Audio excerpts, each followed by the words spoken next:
I think that any church that's out there, they're all asking like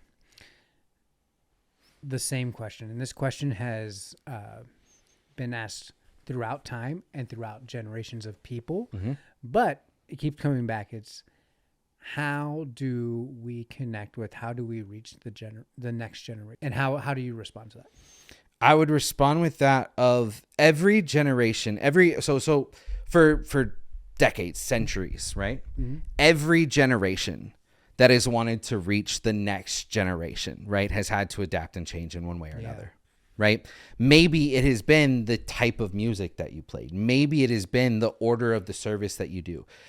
Maybe it has been some kind of production. Maybe it has been the size. Maybe because, there are places, mega churches, right? This thing is that those are great for a lot of people.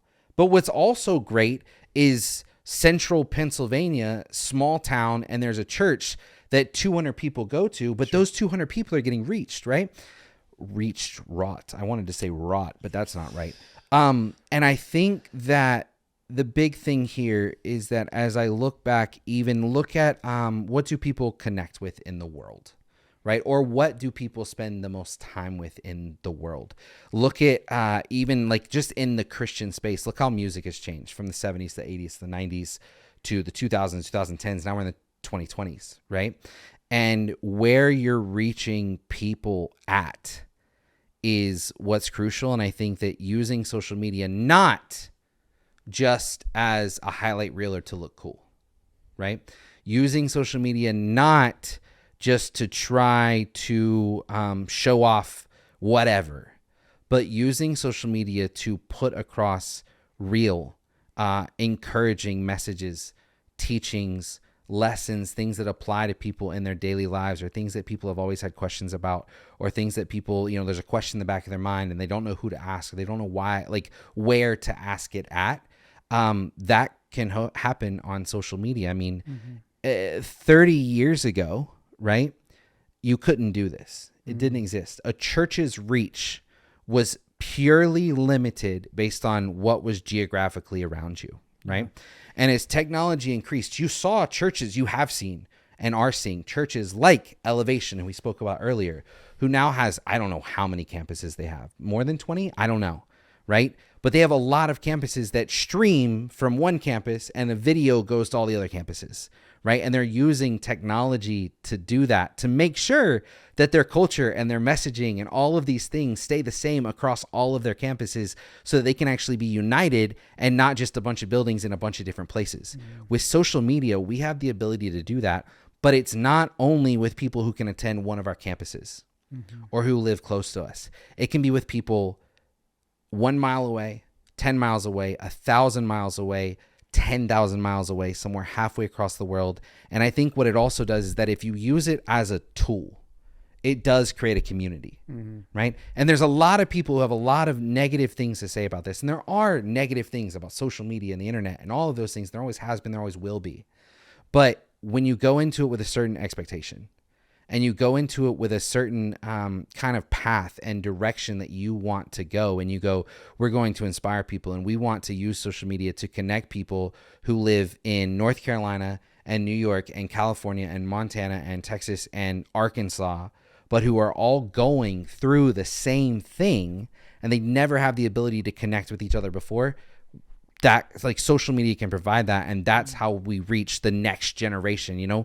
I'm sorry, I'm kind of rambling on this, but a couple of years ago, I was the next generation. Sure. I'm 31 years old, right? A couple of years ago was how do we reach me, right? And now I'm thinking not only how do I reach, like, I want to reach people who are my age and my generation.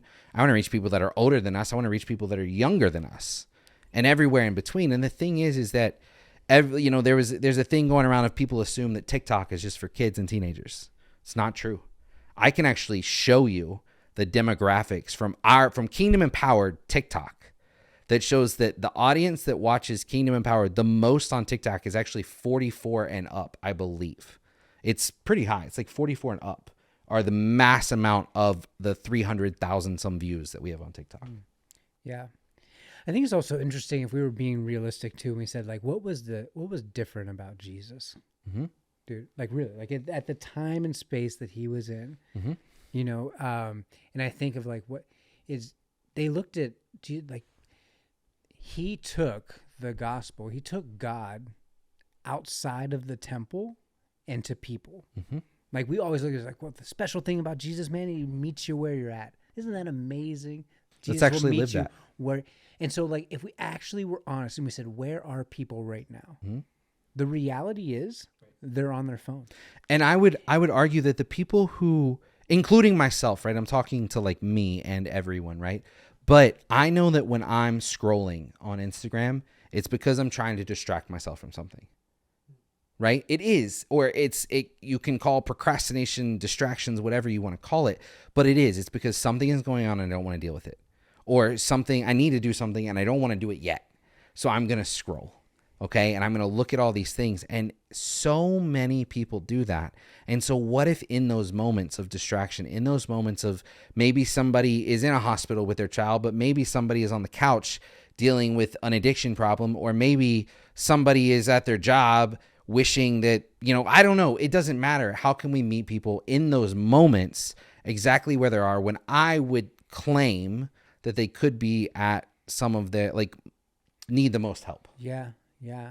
When we're at that moment, we're just scrolling, looking for a distraction, looking for something to numb us, to go through. It's like we're the most vulnerable. Yes. And what if like something pops into your feed just based on where you're at that is actually a word of encouragement? Right.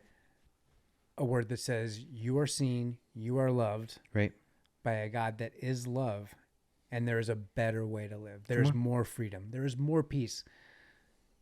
And then that scroll turns you into a life-changing kind of decision. Right. And if you think about all the conversations that are happening in churches, in culture, in basements, in gatherings, right? There's so many conversations, right? Hear me on this, on all the things that are wrong in the world, right? Regardless of where you stand, regardless of what you believe, regardless of anything, we can talk about how this side is doing this and we don't agree with it. This side is doing this and we don't agree with it. This person did this and we don't like it at all. The world is like, we can talk about all of these negative things.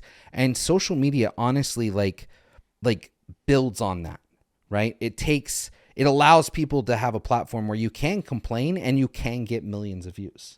And a lot of people do it for the content. They do it to get those millions of views, right? But if we can help churches, we can help people out there, faith-based organizations, we can help people bring Jesus into all of that mess that is social media, right? Think about all, like, I promise you that if you're watching this and I said, make like a cons list, like not a pro-con list, like just make a cons list of social media. Like everyone could write down 3, 4, 5, 6, 10, 20 things that's wrong or bad about social media, right? Why can't we go there and be the message and be the heart and be the love and be what Jesus was on the earth? Right. Because would he go to where everything was perfect? Did he go to where everything was like neat and orderly and put together? No. And I think that this is such a powerful thing. And when Kingdom Empowered was started, right, which was started first, it was this idea of Kingdom Empowered was built to reach more people for Jesus. And now all I see is Empower the Kingdom is a massive, huge addition to that, of where now I don't want it to just be Kingdom Empowered or churches here and there, once a week or once a month, or specific churches, certain churches who maybe have a creative team or a marketing team that has 20 people on it. I don't want those to be the only people that are putting this good news of the gospel out onto social media. I want it to be everyone. I want it to be every church. I want it to be every ministry. I want it to be every Christian out there with a podcast or YouTube channel, or you're writing a book. It doesn't matter. If everyone did that, and if everyone did that in a way where now people start scrolling through social media and all it is good news. Yeah. All it is blessing. All it is prayers. All it is touching people and helping people and reaching people where they're at. Think about, like, we always hear this message in the Christian world of like, think about what we could do. We're going to change our city. We're going to change our state. We're going to change our country. We're going to change the world, right? Here's the thing. No offense to anybody, right? But it's really hard to change the world from a small building located somewhere, or a big building located somewhere that is 100% still geographically limited, even if you're streaming on YouTube every Sunday. What can reach people is social media all over the world.